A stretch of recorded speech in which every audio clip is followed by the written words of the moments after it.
Like the best athletes in the world have coaches. The best business people in the world have coaches. They're not running down those roads themselves. They're leaning on mentors the whole time so that they don't have to reinvent the wheel of a mistake somebody else made, so that they can take that baton and run faster and farther than somebody else ran.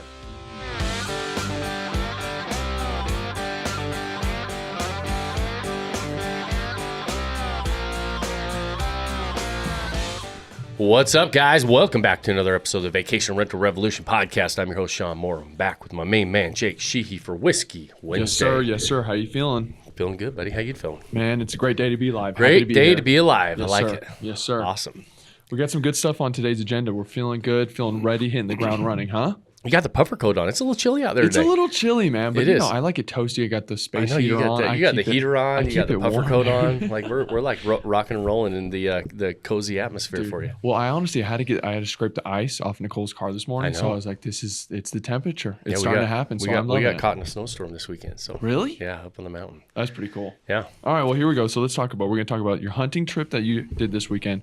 Then we're going to go into what goes into the bio of your property listing. Okay. And we'll look at two examples here. Then we're going to look at the loyalty program. I have a Dave & Buster's idea I want to run by you and kind of get your thought process on this. And then we're going to have a friendly little debate. Okay, today's debate is I don't need a mentor. That's going to be my stance. And we're going to kind of go back and forth on your thought process. But first and foremost, you had a really fun weekend. Tell me about your hunting trip. You got some meat. Huh? Yeah, we filled the freezer with some meat. That's pretty exciting. Yeah, so we went up on a deer hunting trip and took myself, my brother, and we took our two kids. Grace doesn't like to hunt. Right. Grace and Teresa, they are they're not anti-hunting, but they have zero interest in being part of the process of the hunt. They love the meat. They love eating it. They're not vegetarians by any stretch, but they don't want to see how that meat gets to the plate. Right. If that makes sense, right? That makes total sense. Yeah. And yeah. So Wyatt, though he loves hunting. It's one of his favorite things. It's one of the favorite things we do together. And my brother Casey, and then we brought his daughter up for her first deer hunt. Wow. It's so fun. Yeah, it was fun to.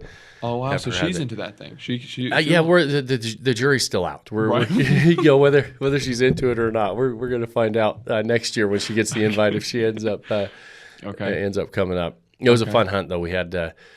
We had a lot of we go to an area that is iron sights only, which means we're shooting lever action 30-30s, which is kind of an old school gun, no scopes, and makes the fun pretty fun. You have to get a lot closer, not as close as you have to be with the bow and arrows and stuff. But you got to be, these guns will shoot 300 yards, right? That's old cowboy style right there. That? That's what you're working show with, that man? Show that's on YouTube. Also, yeah, exactly. That's cowboy style we're right shooting there, the Marlin 30-30 right there, 336. I was actually shooting I don't ever shoot one. Wow. I have a tag, but I let Wyatt and my brother both shot one, and we shot one with my great grandpa's lever action 30-30 that I restored. Dude. So it had a broken stock. It was in bad shape, rusty, old gun that one of those guns you're sitting above the fireplace, but nobody ever shoots anymore. Yeah. And last year I had it all restored. Took it to a gunsmith and cleaned it up, restored the stock. The original stock, he had to put some pins in it so it wasn't all broken. And he's like, "You want a new stock?" And so we decided to go with just put the old one back together. Wow. And it was awesome. So we got a couple nice deer. That's pretty cool. Do you have to get closer to the deer if you have the iron sights? Yeah. I would guess, huh?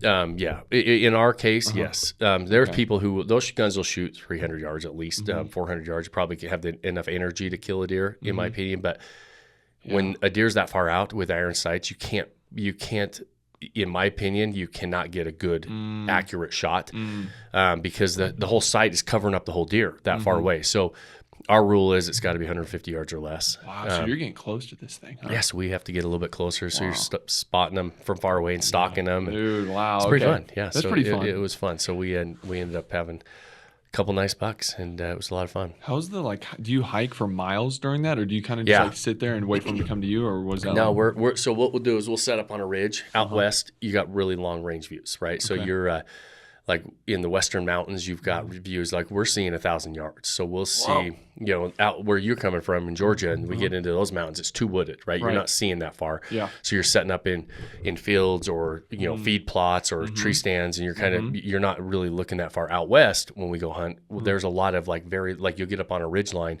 and you'll look at multiple canyons and multiple draws. And so we spotted these deer from about 1,000 yards out, and then you have to make a play on them. And then you have to go and you see and kind of watch them bed down, and then you're like, okay, we're going to make a play. And these ones we ended up going about, it was probably about a 4.5, 5 mile trek in and to find them and sneak up on them. And that's pretty cool. It's fun when it works out. Sometimes it doesn't. Sometimes they spook before you get close enough. This one worked out and it was a lot of fun. Man, that's really cool. And then the work starts. Then you get one down that far in, and you're you can't drive to them. You can't, like, this is a walk-in access type only area, and so you just pack coolers. You're trying to you pack a cooler and you just you do at your camp, but I mean you're up on the mountain. You got to get those suckers out to the road. You're 5 miles in.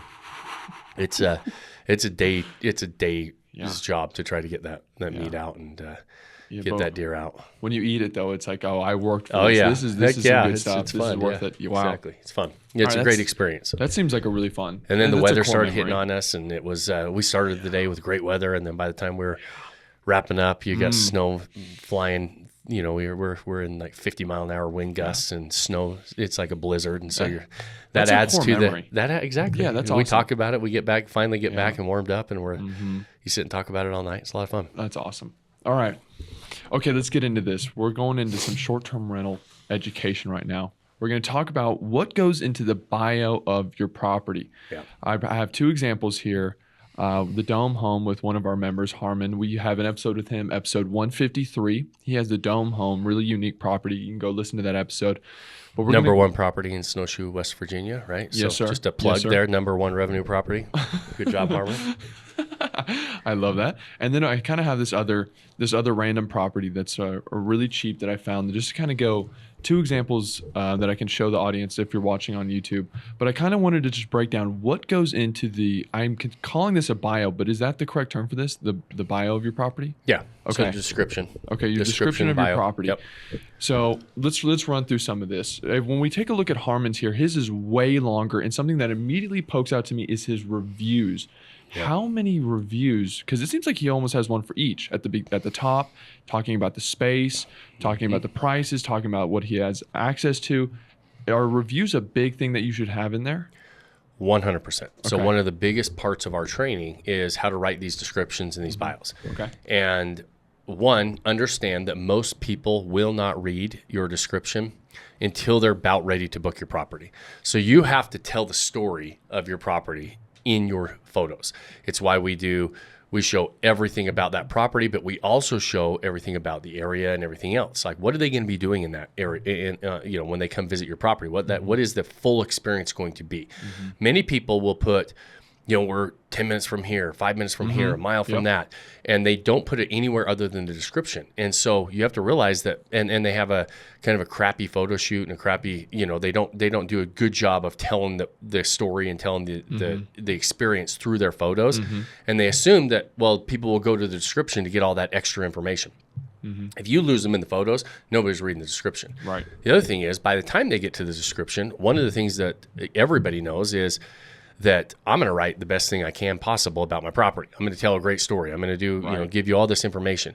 But who does a better job of telling the story is the people who have been there. So we use that description as extra third-party validation, and we let other people tell the story about the property. And so we'll layer on, sometimes, a dozen, reviews or what people were saying about the property as we're telling the story about the property, about the space. When we're talking about the kitchen and how well stocked it is, we layer it with what somebody said about how well stocked the kitchen was. When we talk about the bedrooms, we're going to find somewhere where somebody said how amazing our mattresses were and what a great night's sleep they had. And so as we're trying to tell that story, we let other people tell the story for us. And people trust what somebody else says about your stuff way more than what you're going to say about your own thing. And so that third-party validation is, it starts to solidify. Again, they're close to making that decision already. We know that most people do not. When you're scrolling online and you're looking for properties, just think about your own self in consumer behavior. You're looking at the pictures. You're not reading descriptions on every property you look at. No. The only one you're reading is the ones that you're pretty interested in. Right. And so by the time you're pretty interested, we find that third-party validation where somebody else is telling how great this is enough to get people to book over somebody else's that doesn't have that, because all of a sudden they trust it more. They trust that, oh, other people have liked this. Other people have said all these nice things about it. I don't want to screw it up. I'm going with this one. Right. Okay, walk me through this. I'm launching the property. I don't have those reviews yet. Should I get family members to go in there and get honest feedback and use what they say? Or is that too cheesy? What should I do if I don't have those reviews 100%. So anytime yet? you buy a property, you're usually showing it to people. Somebody's seeing it. Many times you're having somebody stay. We suggest having somebody stay at your property, use everything, tell you what's wrong with it, poke holes in it, like tell you what they like, what they don't like, so that you can make those adjustments before we really fully launch and go live. Right. And so in those cases, they're going to give you that feedback, and they're going to say some really nice things about the property, along with maybe some good feedback that you can make changes of. Take that really nice stuff that they said and put that in the description, right? If they said, "Oh man, your mattresses were awesome. We loved them. We got a great night's sleep." And Mary said that, and Mary happens to be my sister, I'm going to put that in there, right? Yeah. And so it's still okay to say if somebody else said it, and they stayed in that property and gave you good feedback. Many times your inspector, your realtor will come through and be like, man, we love the view of this property. This is the most amazing view I've ever seen. I'll take that and I'll put that in there, because that's truly what somebody's opinion was about that specific thing that they're giving us a review on. Okay. What about the length of this? Clearly Harmon's is way longer. Is there ever a point where you go, man, this is too long? Like, someone's not going to read all this. Or do you, you lay it on thick. You make this thing long, full of reviews. Well, one, we're going to tell the story as well as we can about a property, and we're going to let other people tell it. Is, like I said, with that third-party validation, third-party reviews are important. As we get more and more of those reviews, we just keep updating it, and we just there are many times, like when you go look at some of my properties, it's mostly just other people saying stuff about the property, and I take away my description out of it. Ultimately, in the beginning, I have to have a little of my description, because I might only have 4 or 5 people have even seen it and had an opinion on it. After that, property's been on for a year. I've got 50 reviews, and I'm going to pull from them, and I'm going to let them tell that story. If it becomes too long or too short is when you start to get redundant with stuff. Right. And where you start to be very redundant on talking about the same thing over and over, reiterating what somebody else said in a review. You don't need to reiterate stuff. And then a lot of times you want to use those reviews if you have very specific things that a guest should know before they book. What if you have very specific house rules that you want somebody to know? Like, it's not the place to necessarily put your entire house rules on, but there are some house rules that are going to be a detractor for some guests, and you don't want them to book and then find out that they don't like your rules, right? And so there are some properties that have very specific things that you need to put in that description even before they book, so that we'll layer that on. That can get a little bit longer, right? Sometimes we have bullet points of some of the amenities, some of the things that are included, and so you'll start to say, here's what we have in there, on Harmon's right there. You got wine glasses, electric mixer, mini food processor, blender, crock pot, air fryer, waffle maker, Keurig, plenty of dishware. So the guest knows, like, that's okay to put toward the end, and you see it's a bullet pointed list. Right. Because those are things that are good to know before you book. If you're going to be having any sort of a party that you're going to be cooking for. We have properties that book a lot of times on Thanksgiving, right? Or Christmas and Thanksgiving. Somebody's doing a Thanksgiving dinner at your property. It's nice to just be able to quickly list out the main things that you have as far as appliances, and then those small appliances that not every property has. Okay, I love it. Talk to me about what someone should not put in there. Should you not put... I mean, of course, there's things like biases, I guess, or things where you may be too strict. But is there anything that's off limits? Something that you just why would you put that in there? No, not that's coming to mind. I mean, you're trying to get somebody, the consumer, to say, yeah, I'm already I made the short list. Like, what can I put in there when I've already made the short list of what they're looking at, to get them over the top of saying, yeah, I want that property instead of somebody else's property. Because now they're probably reading reviews on 5 properties. And you're saying, okay, what can I put in there? There are times when you'll say, you don't need to be putting all of you, like, so I've heard people say, why put all the rules and all the things that you want that guest to do? I disagree with that. Because if somebody's going to be upset about my rules, I want them upset before they book my property, not after they book my property and they stay there and they give me a bad review for it. Because There are things that I disagree with as far as house rules that people have. Like there are things, there are people that are like, you're going to be, washing the dishes before you leave. You got to bring your own linens. You better put that in like I would put that in the description, because there's going to be some people that don't want that. Right. They're going to be like, no, I don't want to bring my own linens. I don't remember the house that you went to. You're like, you have to bring your own, bed sheets or whatever it was. Towels and stuff. Yeah.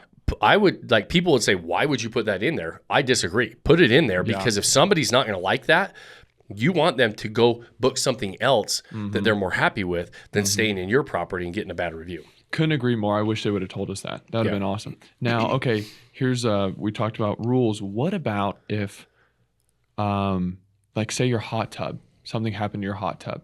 Would you put it in that bio saying, we're in the middle of fixing this? Or if it's a long-term, yes. If it is a long-term issue, then you probably want it in there. Yeah. Okay. You need to let your guests know immediately when they book if it's a short-term issue and you didn't change your whole listing. Sometimes you're not going to change your whole listing when you have something like that go on, right? Okay. But you need to, the minute they book, say, hey, listen, I had a hot tub. It's not operational right now. Right. We're having issues with it.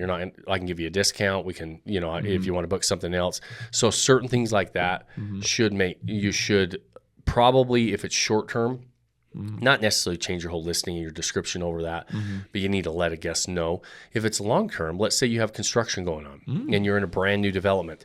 Some people hate construction noise. Other people could care less, right? So if you're saying, if it's going to be lasting a year, we might say, hey, we got we're in a beautiful new development. There is some construction going on, but all the amenities are done, and then talk about the other things going on. But sometimes you got to let somebody know that there is some we're in new construction, or we're in a new development. There is new construction going on, in the area. If that bothers you, might not be the right property, but and then tell them, then say, but here's all the good things about it. Right. So something like that, I might consider putting that in my description, because those are things, again, that can lead to bad reviews. And we've seen it over the years that is something that, it feels like half the people complain about, half the people don't. And so if that's going to bother somebody, let them know that. And again, just because it's in the description doesn't mean that you don't have to now tell them as soon as they book the property. Anything that you think can lead to a worse experience for that guest, you still want to tell them right after they book. Hey, the hot tub's not working. Hey, the pool's down. Right. Hey, there's construction in the area. Those are some things that are coming to mind. But if you have something that is maybe an issue, make sure that you still tell them, even if it was in the description, you still tell them right after they book. Okay. So this is a place for transparency. Transparency on on your property, what you offer, what people think about it, and what's going wrong. This is a transparency place. It's two things, right? It's like, hey, listen, use that third-party validation to tell this beautiful story about your property. Right. Again, it's your opportunity to go from, you're on the short list, to go from I'm on the short list to they're booking my property. And people trust that third-party validation, all these amazing things about the property, all the things that we love about it, reiterating that great experience they're going to have. If there's issues or rules, and after you tell that story, then you start that bullet point, like, hey, here's just the information in there. And that can be really good to give that. And because one, it builds a lot of trust with the guest, that you're a host that does want to be very transparent, and then say, okay, here's all maybe we have some crazy rules that we're going to put in there. If you do, maybe consider not having them. But if they are, put them in there. If you have something that's an issue or broken or construction, maybe you have that in there as a kind of a note. Please note that we're in a new development. There is construction going on. Okay. Some people don't like that. If that's you, maybe this isn't the right property. Okay. I felt like that covered all the bases. I really love that. Let's go into our next point here, this loyalty program. Now, I had this idea. Now, tell me the honest feedback here.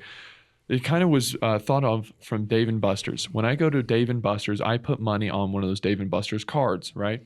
And I can't use that card anywhere else except for Dave & Buster's. Yeah. I have to return there to keep spending that money. Is there anything like that for our properties, whether it be a business card, and when someone scans that QR code, you'll get 20% off your next booking, or anything to immediately bring them back to spend more money at your property? Yeah, so it's... business and marketing and sales is all about three things. Okay. Attracting a new customer, converting that customer. And then the biggest lever of making any money with any business is retaining the customer, right? Right. It's way easier and cheaper to retain a customer than it is to attract and convert new customers. We focused all of our time and attention on attracting and converting new customers. And we don't have really good, like most people just don't have very good systems and processes on the back end to retain those customers. Dave & Buster's, for example, Top Golf, same thing, right? I get my Top Golf card and I put money on it. That's their way of saying, hey, listen, spend money here. And then usually you don't spend to the dollar of how much you have on that card. And you're like, man, I've got another $10 that I've still got on that card. Let's go back. Right? We don't have anything like that. And so we a loyalty program, same with, your airlines, your hotels, they get the points, and you have all these loyalty programs and all these other places. I would love to figure out like a loyalty program that worked. The best thing that we have found that works for us is you're gonna deliver an amazing experience. When we travel, many times we are creatures of habit. A lot of times people go back to the same places every single year. They'll repeat and they go back to the kind of the same type of family trips. A lot of people don't diversify and do something different every single year. They'll have their set places that they like to go. So we have to kind of know that and say, okay, how can we retain these customers? First is you deliver an amazing experience. Then they're going to want to come back. Even when somebody wants to come back, if we don't make it easy for them to find us, they're not coming back because they don't. They might say, I'm going to go find Shawn on Airbnb or Vrbo the next time I come back. Good luck. Good luck trying to find your properties and remembering or trying to look me back up. So it's my job as the host to be able to stay top of mind with them. And so this is where it comes in, where we do our newsletters and we do our discounts for our returning customers. And so that's the biggest thing we do. Okay. We offer a 20% discount to any returning customer that comes back. But not only that, that's not enough for them to put that in their wallet or save it on their computer.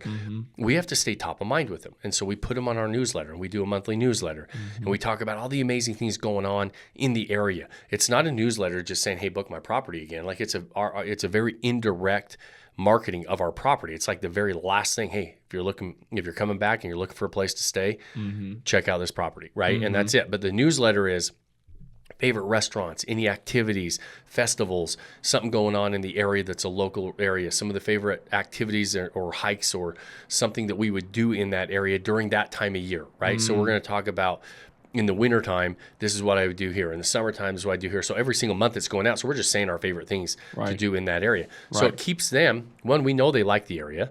And so it's something that they will look at and check out. And it doesn't just get filtered to the spam folder, right? Because we're trying to stay top of mind by delivering very short, sweet, easy to consume newsletters that they can keep tabs on what's going on fun in the area. What that also does is sometimes they're like, oh man, I didn't know there was a balloon festival this next month. That would be really fun to go to. Right. Maybe we'll go check that out. And so we're, sometimes it spurs a booking that you might not have got because you're keeping them informed of all these really fun things. So for us, not as much loyalty points programs. We do offer our customers or repeat customers 20% off. And so we do give them a nice discount. And so they're going to be, that they come back, book direct with us. They save 20%. It's a really nice discount for them. But it's our job to make sure they can find us. And we do that with those top of mind campaigns. Right. And so once we come in, once we have their information, we're sending them newsletters monthly and very indirectly saying, hey, by the way, if you're coming back, check out the property that you stayed in and that you had a great time in. Right. And so that's how we do it. We've thought about a lot of different loyalty programs. We do QR codes and business cards and all of those things as well. Yeah. I feel like we get the biggest lift from the top of mind newsletter campaign. Okay, that's interesting. Well, that answers that for me. All right, man. Here we go. We're going into our third topic here. Okay, let's do it. This is a fun one for me. This is a friendly debate here on two sides. I'm going to take the side of I don't need a mentor. Okay, so here we go. My first point is I can learn all of this material online for free. Well, that's why I don't need a mentor. What do you have to say? Yes, is that how you want to do this, or I'll say a point and then you for rebuttal? Sure. You pretend, I'll tell you how I can learn all this online for free. I don't need you. Yeah, I would 100% agree with you. Okay. Everything that we teach at Vodyssey is available online. Everything that we teach, how to go through this, you can find out for free. You can find out by doing it yourself. Right. Do you want to? right? Do you want to filter through all the stuff? You have, let's say you have, how experienced are you in this space? Right. Like, I'm not that experienced at all. This is my first time doing it. Okay. So yes, your answer to the, you can find it all for free is absolutely 100% yes, exclamation point, go do it. Do you want to do that? No, not really. I don't really want to. Why? Because it takes a lot of time. It takes a lot of time. Yeah. Okay. No, I hope you know. I don't believe these things. No, man. no, I know, but you Okay. be the devil's advocate. This is a conversation we'd have. Okay, do you want to do it? If you tell me yes, awesome. Right. How can we support you? Right? No, I don't want to do it, but all right, next point, dude. Fine, you won on that one. All right, next point. I'm not trying to win. I'm just trying to say, like, this is what you have to think about anytime you do anything, right? Right. Yeah. That's but why I am there's a reason, Spark Notes are a thing. You're right. People love Spark Notes for a reason. Okay, here we go to the next one. Having a coach becomes a crutch. Now I can kind of understand this one a little bit more. Okay. If I have you to lean on all the time, then maybe I don't have as much willingness or discipline to go out and build that life I don't want to take a vacation from, because I can just bother Shawn. I can ask Shawn. I can go to Shawn. Mm-hmm. What do you think about that? I think that if you're like anything you're going to be doing, right? Are you hiring me to do it for you? Like, I don't have any done for you programs because of one reason. Because like there's a lot of people that are like, hey, listen, you pay me X amount. I'll go find you the property. I'll get it set up. I'll hand it off to you after it's operational, and you don't know anything about the game. You could fall flat on your face because this is an ongoing, like this is something that you need to know what adjustments to make, iterations to make, all that stuff. So for us in our program, this is a done with you program, right? You can lean on me. That's what we want you to do. My goal is for you to not have to reinvent everything that I've gone through the last 20 years. Right. And so, yes, you should use me as a crutch, but also as using me as a crutch, you're still doing it. You're still implementing. You're using me to help you execute, but I'm not executing for you. And so a true mentor or a coach, we're not shooting the ball for you. Right. Like, I can't get on the field for you. Right. I'm going to show you how to do the things and make, but I'm still saying, hey, like, here's the ball. You're in the game. Yeah, go play. Yeah, go play the game. And you're still... you're accelerating your progress on learning and by not having to make all the same mistakes, but you're going to still make some mistakes. The other nice thing about having that crutch to lean on is to go back and say, man, I screwed this one up a little bit. How do we make this adjustment? And you say, hey, and the nice thing about a coach or a mentor is going to say, here, I made that same mistake back in the day. Here's how we adjust here. Here's the iteration we make. Otherwise, you're just on your own trying to figure it out. Right. You should be learning the whole time, though. Right. Now, that's different than going and hiring me to do everything for you, because that truly, you're not learning anything. I'm just doing it and handing it over to you. Some things that can work for in certain things when it's a long-term investment that I'm going to hand over to you and then walk away, and I'm not going to be there for you the rest of the time, which is what a lot of done for you programs are designed to do. You pay me for a one-time service and I'm out. Yeah. When you have a problem or there's an issue, who are you going to call? You're going to call me back up and say, scary. Hey, and I say, okay, well, yeah, I'll help you, Jake, but here's you're going to pay me a little bit more. A little cost to go with it. Yeah. And we don't do that. That's not how our program works, but it's how a lot of stuff works. Right. Yeah, it's interesting. The word crutch, I think, is where we have the problem, because the crutch implies that you have like a broken foot or something, where in this case you don't. You're not broken. You can keep walking by yourself. And plus, I did point out, you saying Shawn's the crutch, but in our program you do have the thousands of members that you can also lean on. Well, yeah, and you're not crutch, coach, mentor, whatever you want to call it. Like, you're stacking the odds in your favor by having some experience that you don't have in your pocket, right? And that's the name of the game. It's not that, again, it's not that there's any secrets. Anybody that tells you they've got a secret that nobody else knows, you should run from that person as far and as fast as you can. Yeah. Because that's not true.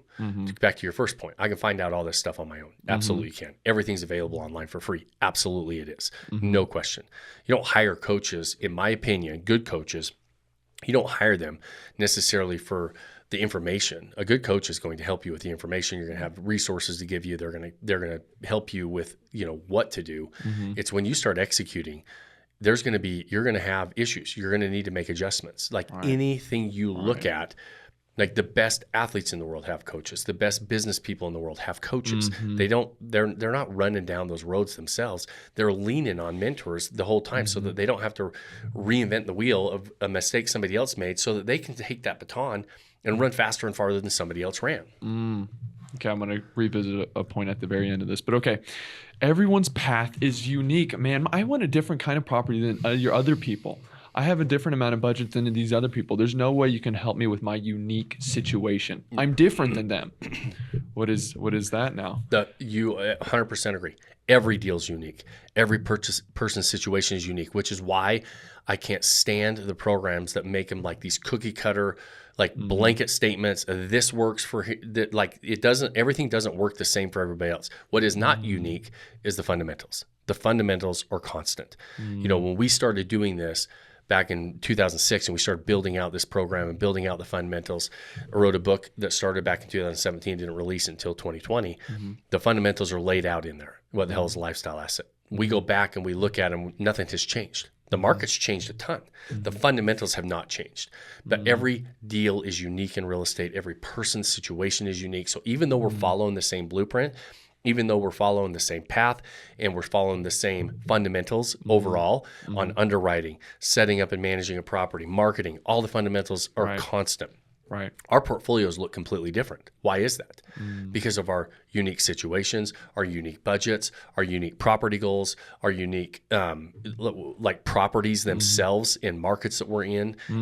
All of that is very unique. And so understanding how to apply those fundamentals to those unique situations is why we have so much success within Vodyssey. I truly believe because we don't vary on the fundamentals. We haven't had to. Like people are like, man, these are the same things we've been talking about for how long now? And it's like, yeah. And how many people just change with the wind and they say, oh no, now this is what's different. This is what's different. No, we make changes based on markets for sure. But you always hear us go back to the fundamentals because that's why they're there. They're the foundation that you're going to build everything upon. Good answer. Okay, you're burning through these. I like this style. Okay, last question here, or last one here. There's so many mentors out there.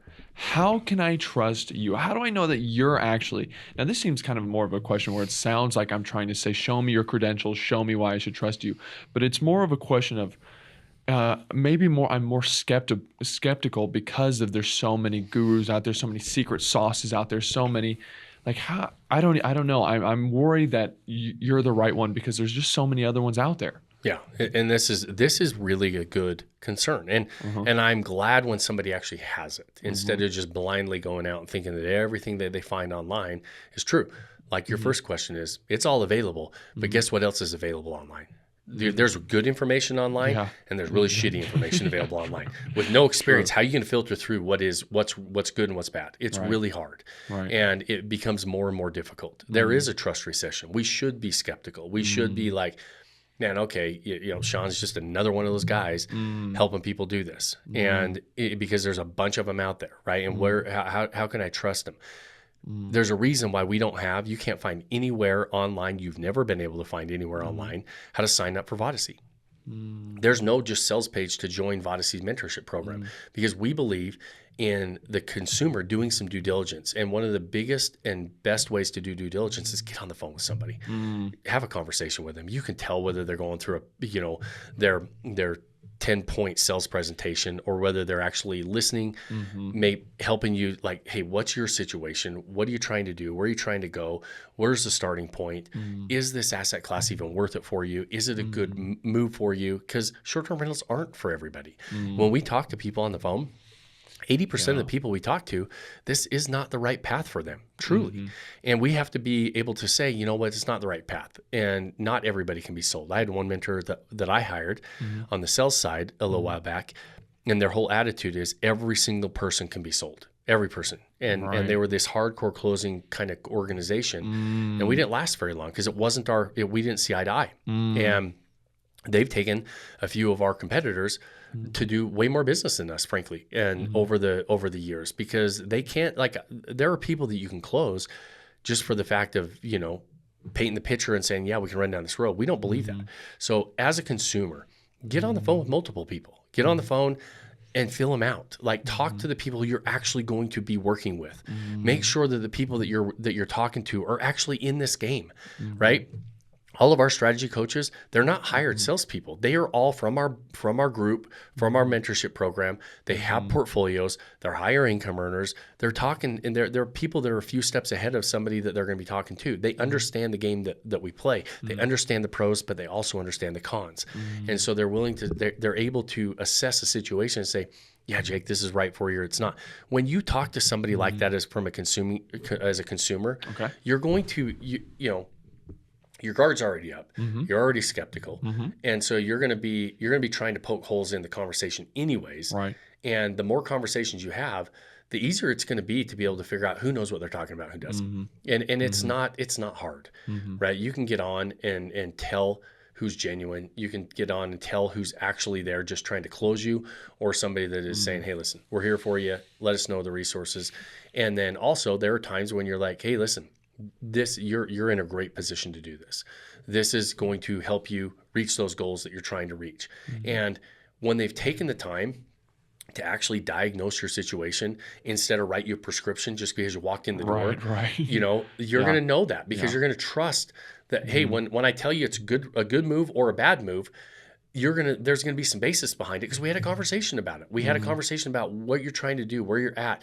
We talked about the pros and the cons. We talked about the things that the struggles with short-term rentals, and you were okay with them or not okay with them, one of the two. But when you take the time to diagnose a situation, and then before you prescribe the solution, you're going to notice that as a consumer. So my advice is, if you are considering hiring a coach or hiring a mentor, don't talk to just one. And talk to multiple people.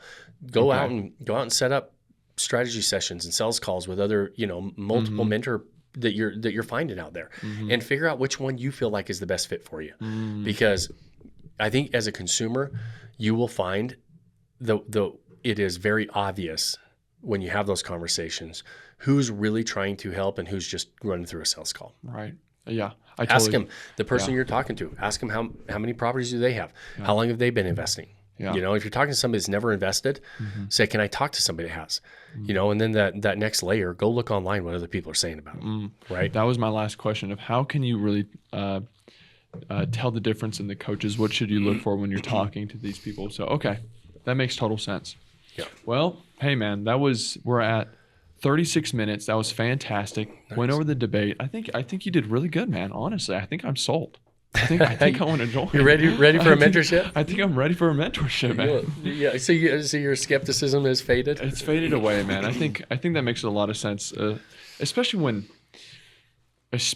you were talking about the always be closing. You know, when the idea that either you're going to close the person on the sales call or they're going to close on you by selling you that they don't have the time, they don't have the money, they don't have whatever.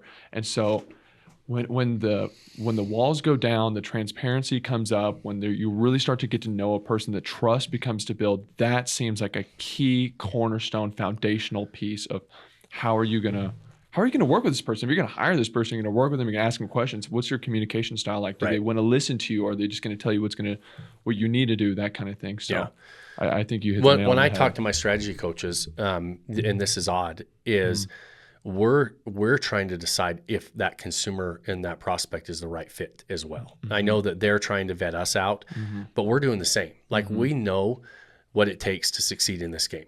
We know the recipe. Like there's no doubt in my mind that I can teach somebody how to succeed in short-term rentals because we've done it so many times. Right. But that doesn't mean, and the reason I tell our entire Vodyssey team, you've heard me say this before, the reason we have so much success inside of Vodyssey is because we're only letting the people in that are committed to this. This is a priority. Yes. Like that they really are in a position to do it, but also they need to be committed to that this is going to be a priority for them because if they are, it's a really fun road to run down together. Right. Because, you know, just like we were talking about the deer hunt, you know, like, man, we saw that deer 1,000 yards away. Yeah. It's going to be fun. It's going to be a job. The storm. We're going. Yeah, we got to hike 5 miles. Yeah. We're going to get that sucker. We're going to have to deal with a blizzard on the way back out, and then we have a lot of fun. So we had to be committed, right? We had to be, and so we're looking for that. Is this a priority for somebody? And it's not for everybody, right? It is when you talk to, and we talk to a lot of people.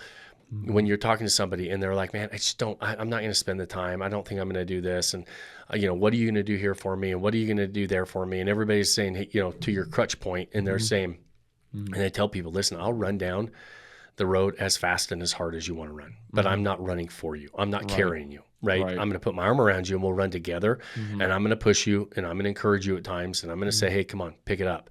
But I've got to see that level of commitment and priority in you, that this is actually, that you actually want to make a change.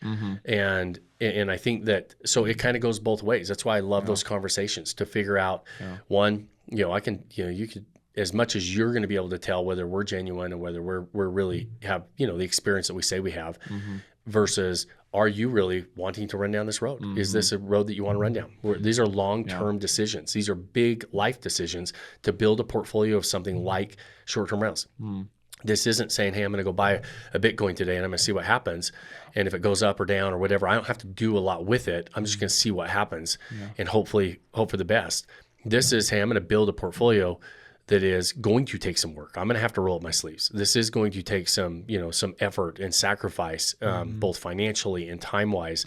And then I want to look back in 5 years and say, man, I can't believe what I built. And there's not everybody that wants to do that. And so we look for that as well when we're having those conversations. I mean, that's not a crazy concept at all. I mean, look at any sport. The coach isn't the one playing the game.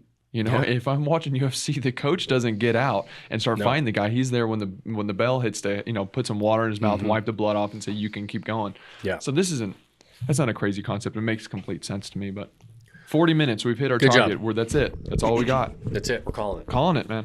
All right, guys. Well, we always appreciate you spending your time with us. We hope you got value out of these episodes. We've been growing really nicely lately because of you guys sharing the show. Yes, sir. And even if you don't have anybody to share the show with that you think would be a part of these conversations, those things are appreciated. But also, if you like it and review it on whatever platform you're watching or listening on, those platforms share the show with more people. And so you guys have been doing an amazing job of that. We want to thank you for that because the show has been growing. And so we very, very much appreciate it because we don't run sponsorships or ads on the show. And so the only way that happens is with you guys. And so we will keep going. If you guys have questions, always as a reminder, we haven't reminded them for a little while. Right. Send those questions in to support@vodyssey.com. We'll make sure we answer them on an upcoming episode. And so if you are listening and you're like, man, I wish I could hear Shawn and Jake's take on this topic, send it in, support@vodyssey.com. If you want to be part of some of the deals that we have coming up, also email in support@vodyssey.com and just put deals, and we'll keep you informed on some of the big developments that have been going on that we're looking at. Yeah, very exciting stuff. And so we'll wrap it up for the day. At the end, you guys know I always ask you that one really important favor. Pick that one thing you can do today. Start building that life you don't want to take a vacation from. Cheers, my friends. Cheers, buddy. Cheers. Thanks for joining us on this episode of the Vacation Rental Revolution podcast. Share this with other people you think need to hear about it. And don't forget to subscribe and leave us a review. Hey, Grace, is there a website? Yes! For more amazing content and expert advice, visit Vodyssey.com. Thanks for listening, and we'll see you on the next episode.